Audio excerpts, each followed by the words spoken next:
Roger Danuarta diidolakan banyak wanita. Cut Meyriska was-was. Cut Meyriska menceritakan kisah asmaranya dengan sang suami, Roger Danuarta. Cut Meyriska mengatakan banyak teman-temannya yang mengidolakan Roger Danuarta. Namun saat ini, Cut Meyriska mengaku sudah tak khawatir lagi karena sudah percaya dengan sang suami. Karena sudah semakin lama, was-wasnya semakin berkurang. Kalau awal-awal ia sih was-was banget, kesini-sini enggak, karena sudah tahu Roger kayak gimana, jadi lebih mengenal lagi dan tak khawatir, ujarnya.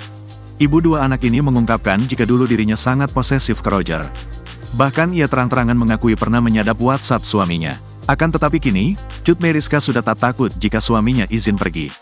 Betul, tapi kayak nggak habis pikir ya sama kelakuan zaman dulu, kayak ngapain ya? Sekarang sudah nggak peduli kalau dia mau pergi ya sudah, tuturnya.